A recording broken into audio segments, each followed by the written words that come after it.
Aujourd'hui, en ce 29 août 2017, nous avons le plaisir de vous inviter à l'inauguration de la promenade du marché, la première étape de l'aménagement du parc du Pied du Courant.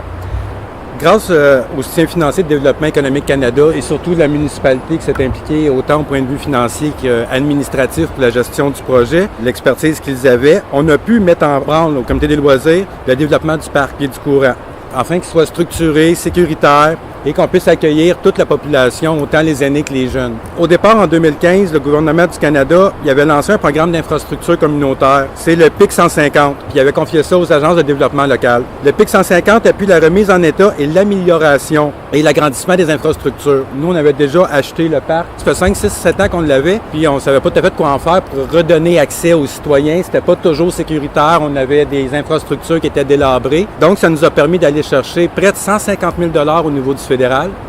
La municipalité a mis 150 000 plus beaucoup d'expertise pour le développement du projet. Et ça va redonner aux citoyens l'accès au parc vraiment de manière sécuritaire. Ça va ouvrir la porte à d'autres projets pour plus tard. Le projet a été réfléchi à l'aide d'un comité consultatif composé de citoyens bénévoles. Les citoyens bénévoles, Maxime Garceau, Évangéline Richard, Cachetan La Rochelle, René Tessier, Régent Francoeur et Nathalie Lefebvre.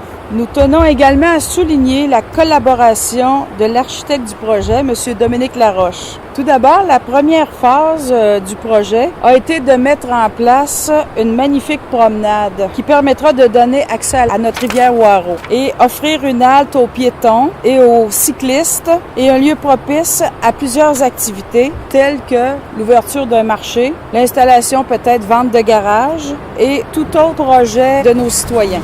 Il y a plusieurs entrées pour descendre à la rivière qui sont également ajoutées. Alors, les nouveaux accès permettront de nombreuses activités, bien sûr, la baignade, le kayak, peut-être le pédalo. La promenade va favoriser aussi un accès sécuritaire jusqu'au galet de la rivière Waro. Ainsi, le terrain sera réaménagé et fleuri dans un esprit enchanteur. Et le tout, on veut que ce soit à l'état le plus naturellement possible. D'ailleurs, l'aménagement des bandes riveraines sera aménagé par les étudiants du Cégep de Joliette qui sont en technologie de la production horticole et de l'environnement, sous la supervision de M. Oussama Ben Slimane, qui est professeur au Cégep. Finalement, afin de découvrir différents points de vue sur le site, nous souhaitons faire la construction d'un belvédère siégeant tout près des assises. Ce nouveau projet s'inscrit parfaitement dans la vision de la politique de la municipalité.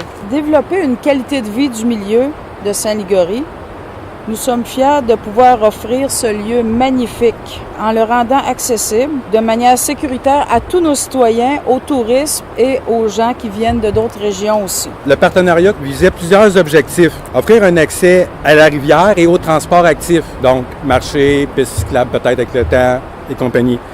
Promouvoir le tourisme avec l'observation qu'on peut avoir ici, des journées que le monde vienne se baigner.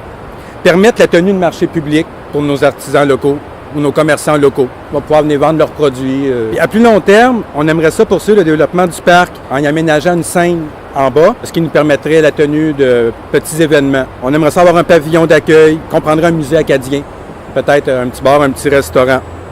Le projet a pu être possible grâce au programme d'infrastructure communautaire de Canada 150. La contribution fédérale maximale, c'est une contribution maximale de 50 %, alors donc pour un montant de 150 000 $. Également, nous autres, la municipalité, on a un montant de 24 529 qui a été affecté pour l'aménagement du milieu et ça provient de l'enveloppe de notre pacte rural. Finalement, soulignons que la municipalité participe financièrement au projet en contribuant 125 000 $ avec l'ensemble des partenaires. Alors, un investissement de 300 000 $ pour l'aménagement du Pied du Courant.